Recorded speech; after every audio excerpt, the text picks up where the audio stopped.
Scientists may have found the first traces of alien life on a planet more than 100 light-years away.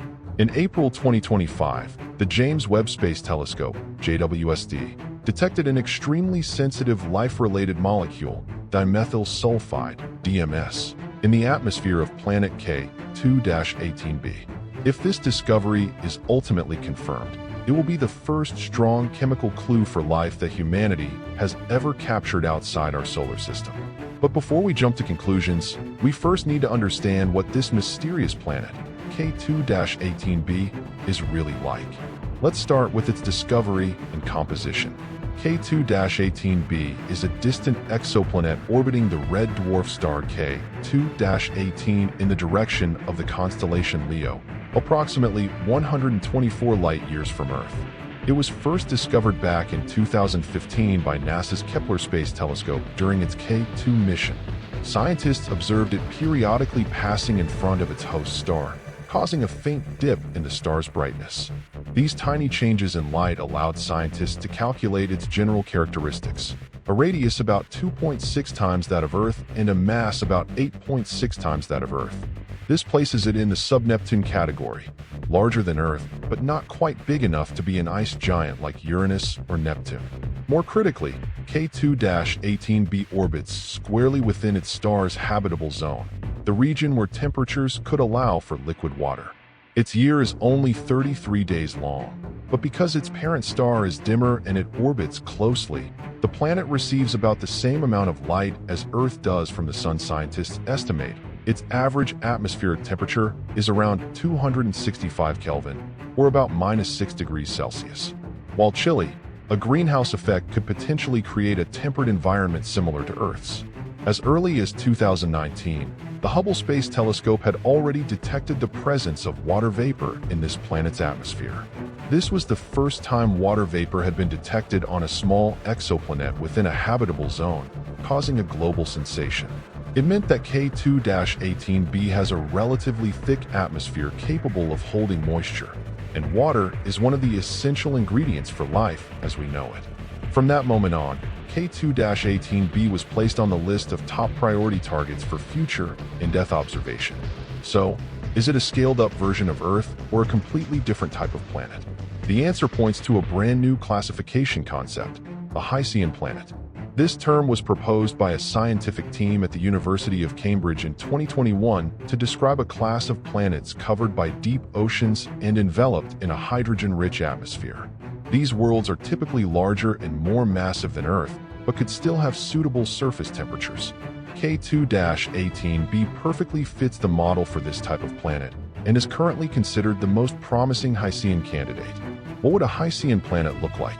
Imagine a world with no land, its surface covered by a global ocean hundreds of kilometers deep.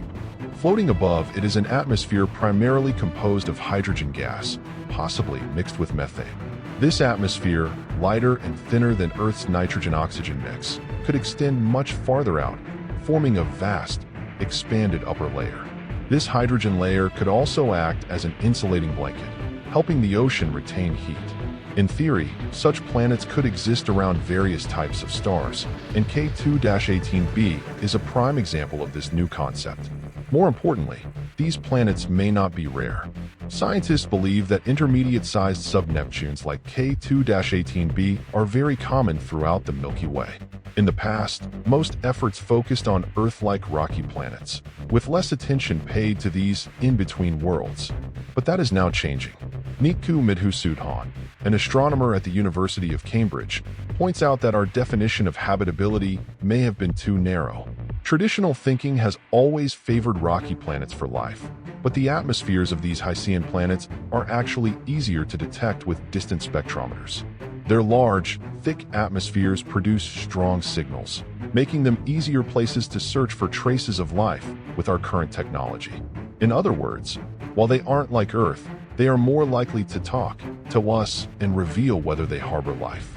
To truly understand the nature of K2-18b, we must return to its structural and density data.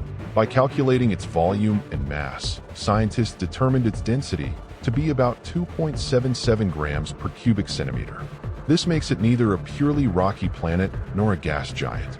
The best model suggests K2-18b may be a layered world, a core of silicate rock and metal, an outer layer of ice compressed into exotic states by extreme pressure, possibly covered by a liquid water ocean, and finally, a thick hydrogen atmosphere. This means K2-18b could be an ocean planet with no land at all, a world enveloped under a deep, hydrogen-dominated sky. However, whether liquid water truly exists depends on the thickness of the atmosphere. If the hydrogen layer is too thick, the immense heat and pressure could turn the water below into a bizarre supercritical fluid, neither liquid nor gas, which would be almost impossible for Earth-like life to survive in. If the hydrogen layer is relatively thin, the water below is more likely to remain in a temperate state, providing a suitable environment for life. This has been a subject of repeated discussion in early research. Some studies suggested that K2-18b's ocean might be scorching hot and without a clear boundary, transitioning seamlessly into high-pressure gas. Whether such an environment could support life remains an open question. However, as new data from the Webb telescope continues to emerge, scientists' understanding of K2-18b has quietly shifted. The latest analysis suggests the planet's atmosphere may not be as thick as previously thought. This means it could very well have a liquid ocean in direct contact with the gas above, forming an air-sea interface. The key evidence for this inference comes from an unexpected absence: ammonia. Generally, ammonia should be a common component in a hydrogen-rich atmosphere, but in K2-18b's air, it has virtually vanished. This suggests it may have been absorbed somewhere, for example, into an ocean. Because ammonia is highly soluble in water, a liquid ocean would act as a natural sink, causing it to disappear from the atmosphere. The Webb observations also show that the planet's atmosphere contains methane and carbon dioxide, but almost no ammonia, which perfectly supports the hypothesis of an ocean's existence. If this ocean truly exists, its scale could far exceed any on Earth, and it might even be warm, depending on the planet's internal heat output and the atmosphere's insulating capacity. However, you wouldn't be able to see this ocean directly. It's likely hidden deep beneath thick cloud layers. And beneath this ocean lies another mystery: the state of water at its limits. Under such high pressure, the water at the bottom of the ocean may have been compressed into a high-pressure form of ice. This means the liquid water cannot come into direct contact with the planet's rocky core. At first, this might not seem like a problem, but it has a serious consequence. Without rock-water interaction, the circulation of geological minerals would be absent, potentially leading to a severe lack of nutrients required for life. But then again, does this definitively mean it's unsuitable for life? Not necessarily. Earth's deep seas are home to extremophile life forms that thrive in darkness, cold, and high pressure without relying on sunlight. They survive on chemosynthesis or even faint light filtering down from the clouds above. So, even if the environment on K2-18b sounds challenging, we can't rule out the possibility that life, similar to deep-sea bacteria, could exist there quietly. Of course, all these ideas are still speculative. Most of the real evidence we have comes from one source: the James Webb Space Telescope. This infrared detection powerhouse is the key tool for revealing the composition of K2-18b's atmosphere. The technique it uses is infrared spectroscopy. In simple terms, here's how it works. Whenever K2-18b passes in front of its parent star, the planet's atmosphere filters out some of the starlight. Different types of gas molecules absorb specific wavelengths of light, leaving dark lines or absorption features in the spectrum. By breaking the starlight down into a rainbow and analyzing the missing parts, scientists can identify the components of the atmosphere, much like reading a chemical barcode. This transit spectroscopy method was first used by the Hubble telescope to find water vapor. Now, in the hands of Webb, it has been fully upgraded. Its higher sensitivity and wider wavelength range allow it to penetrate the atmospheres of more distant planets and detect subtler compositional differences. And this time, the observation did not disappoint. In the infrared spectrum of K2-18b's atmosphere, Webb clearly detected the presence of carbon-rich molecules. The most definitive evidence includes methane and carbon dioxide, both of which play crucial roles in life's metabolism and environmental cycles. This discovery, officially announced in late 2023, marked the first time humanity had obtained clear, reliable atmospheric composition data from a subneptune in the habitable zone. Spectral data from different bands showed strong absorption in regions corresponding to methane and carbon dioxide, confirming the presence of these hydrocarbon gases. Water vapor is also likely present, though its signature is currently weak and may be hidden in high-altitude clouds or at a very low concentration, making it difficult to identify. But what excited scientists even more was another surprise signal, a potential hint of dimethyl sulfide, DMS. Combined with the methane and carbon dioxide mentioned earlier, plus the absence of ammonia, this entire suite of gases coincidentally matches the atmospheric model of a certain type of life-bearing environment. Based on Webb's data, scientists created a transmission spectrum graph of K2-18b's atmosphere. In it, the blue curve represents the simulation model that best fits the actual data. Near the 3.3 micron wavelength, an unusual absorption peak appears that doesn't belong to any known gas combination for a subneptune, but closely matches the spectral signature of dimethyl sulfide. Of course, the team cautiously noted that this DMS detection is still a low-confidence possibility and far from being confirmed.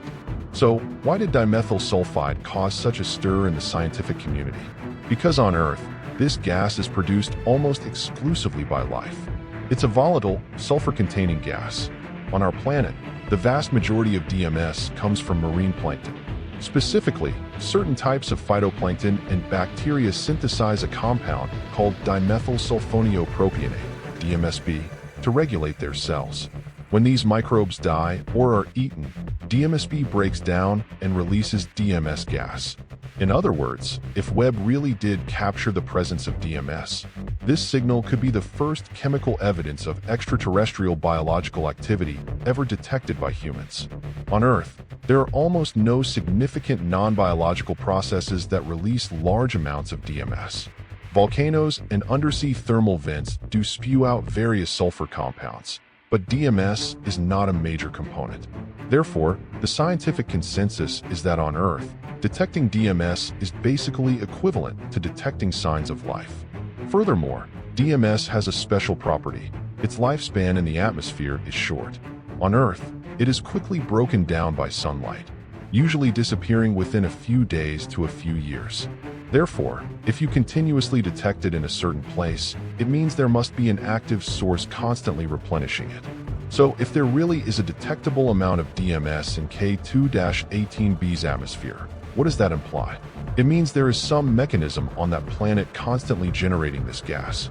For scientists searching for extraterrestrial life, this mechanism is very likely life itself, some kind of microbial community existing in the deep ocean, quietly breathing. What's more, Webb also detected methane in K2-18b's atmosphere, another molecule often listed as a potential biosignature. This is particularly intriguing when it coexists with carbon dioxide while ammonia is absent. Why is this combination so interesting? While methane can be produced through non-biological means, such as hydrothermal reactions deep in the Earth's crust or chemical processes during a planet's early formation, it is often accompanied by other gases, like carbon monoxide, in those contexts. The situation on K2-18b, however, more closely resembles the pattern of methane released by certain microbes on Earth. Additionally, methane itself is unstable in the atmosphere and is easily broken down by sunlight. Without a stable source to replenish it, it couldn't maintain a long-term concentration. And life is precisely the kind of thing that can provide this continuous supply. However, the so-called dimethyl sulfide signal is still far from being confirmed. Scientists admit that the DMS signal captured from the James Webb Space Telescope data can only be considered a low-confidence clue. The current statistical confidence is only 3 sigma, which means there is a 3 in 1,000 chance that it's just a coincidence or background noise, not a real gas signal. To be officially recognized by the scientific community as a confirmed discovery, it must reach at least the 5 sigma standard, meaning the probability of error must be less than 1 in a million to be considered reliable. So, the current result is still far from conclusive. Scientists have already pushed Webb's capabilities to their limits. Observing exoplanets is inherently complex. We are tracking the faint light of a dim star as it passes through the nearly invisible edge of an atmosphere, leaving behind minuscule absorption traces. Instrument noise, the choice of data processing algorithms, and even the star's own activity can contaminate or fabricate these signals. In fact, an independent team that reanalyzed Webb's raw data in 2023 found no evidence of DMS or any other definitive biogenic gases. They believe the suspicious absorption peak was more likely caused by random noise fluctuations. Another point that cannot be ignored is that the signal Webb detected might not necessarily be dimethyl sulfide. It could be another similar molecule, dimethyl disulfide. The spectral fingerprints of these two are very similar in some bands, and they could coexist in the atmosphere or be interconverted through chemical reactions. For example, DMS can form dimethyl disulfide after oxidation or combination. If it is dimethyl disulfide, then the life-based explanation would need adjustment. Although it can also be released by microbes or plants on Earth, it can also be generated through non-biological photochemical reactions. This means that even if dimethyl disulfide is detected, it doesn't directly point to life. On a deeper level, we can't even rule out the possibility of generating DMS in a completely non-living environment. Some experiments and theoretical models have shown that if organic matter is exposed to high-energy radiation, such as in early Earth-like cometary environments or other primordial planetary atmospheres, some small sulfur-containing organic molecules, including DMS, can indeed be produced. In 2024, a research team from the University of Bern in Switzerland announced they had found traces of DMS in the tail of Comet 67P. This comet was tracked for 2 years by the European Rosetta probe, which directly collected ice, dust, and gas samples. The results showed that DMS was mixed in with these odor molecules from a non-living celestial body. This tells us that DMS is not a unique signature of life. Returning to K2-18b, its host star is an active red dwarf, prone to flares and star spots. The intense ultraviolet flares from such a star can instantly alter atmospheric chemistry, for example, by rapidly breaking down DMS and methane, or by misleading detectors into generating false signals. And those star spots, cooler, darker regions on the star's surface, if they happen to be blocked during a planetary transit, can also distort the starlight spectrum, leading to erroneous interpretations that have nothing to do with the planet's atmosphere. The Webb team certainly considered these complex factors and tried to correct for them in their analysis. But honestly, this is far from easy. So, for now, all the clues about K2-18b can only be called possible speculations, not conclusive evidence. Unless future observations from many more transits or independent confirmation from entirely different instruments and telescopes can be obtained, these conclusions can only be held in reserve and cannot be officially certified. Meanwhile, scientists are also turning their attention to K2-18 itself, the parent star. Its flare frequency, radiation intensity, spectral type, age, and composition, every piece of information is crucial. This is because the star not only directly affects the planet's atmospheric environment, but also determines whether our interpretation of the life-related clues is valid. Currently, scientists are meticulously combing through existing data while preparing for more observations, striving to confirm every component in the atmosphere. At the same time, they are already looking beyond the present, aiming for the next generation of telescopes, the supercelestial eyes that will take us deeper into the universe.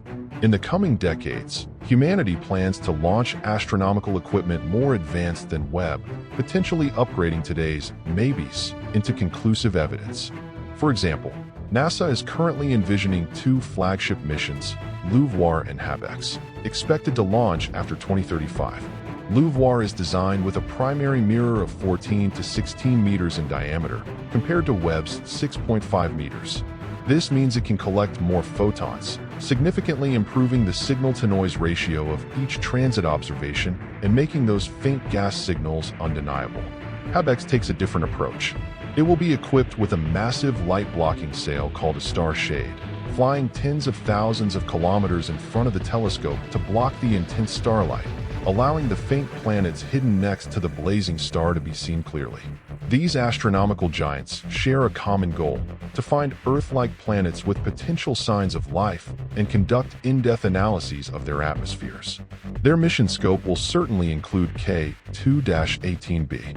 LUVOIR will be able to perform transit spectroscopy with much higher sensitivity, even extending to ultraviolet and far-infrared wavelengths that Webb cannot reach, to search for other potential biosignature gases like ozone, photochemical smog, and organic hazes. Even direct imaging is no longer just a dream. Although K2-18b orbits a dim red dwarf and is very close to it, making its light almost drowned out by the star, if we observe it at the moment it passes behind the star, we might be able to capture the thermal radiation from its day side. This secondary eclipse could allow us to deduce the atmospheric temperature structure and composition. In addition to American projects, the European Space Agency's aerial mission, set to launch in 2029, will focus on studying the atmospheres of hundreds of exoplanets, with K2-18b prominently on its list. Although its sensitivity is less than Webb's, Ariel will be able to continuously measure changes in K2-18b's atmospheric composition across more wavelengths, providing a more complete time series dataset. Overall, the next generation of astronomical systems will provide us with a sharper focus and a broader cosmic perspective. And the mission of these new instruments will not be limited to just K2-18b. They will conduct a survey of a whole class of Hycean planets similar to K2-18b. If DMS is found on multiple similar planets, it might suggest that some universal, perhaps even life-driven, chemical mechanism is repeating itself across the cosmos. But if only K2-18b shows these signals, there are two possibilities.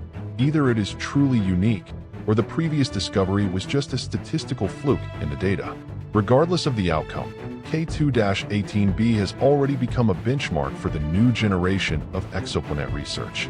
Its very existence represents a turning point in scientific direction. For the past few decades, the mantra of astronomers has always been to find another Earth, a blue twin of similar size and orbit, circling a sun-like star. But K2-18b has broken this paradigm. It is not small, not terrestrial, and it orbits an active red dwarf. In the traditional definition, it is far from being an Earth substitute. Yet, it is this outlier planet that has made us realize that habitable worlds in the universe may not need to conform to the Earth template. It reminds us that the search for life should not be a narrow path, but a wide net. From Earth-like rocky planets to intermediate-sized ocean giants, from sun-like system environments to extreme ecosystems around red dwarfs, from conventional biosignatures like oxygen and ozone to more obscure clues like dimethyl sulfide and methane. All paths are worth exploring, and all anomalies are worth listening to. Can you imagine? Perhaps 100 years from now, humanity will launch an interstellar probe equipped with artificial intelligence. As it approaches the K2-18 system, its camera, through the dim light of the red dwarf, captures a planet glowing with a deep blue light. Beneath the clouds lies a boundless deep ocean. A probe slowly descends, passing through a dense sky tinged peachy gold by a light haze, torn by fierce winds, yet steadfastly continuing its descent. Finally, it breaks through the clouds and reaches that strange, alien ocean. Its optical instruments scan the water's surface, recording the last glint of coppery light on the crest of a wave.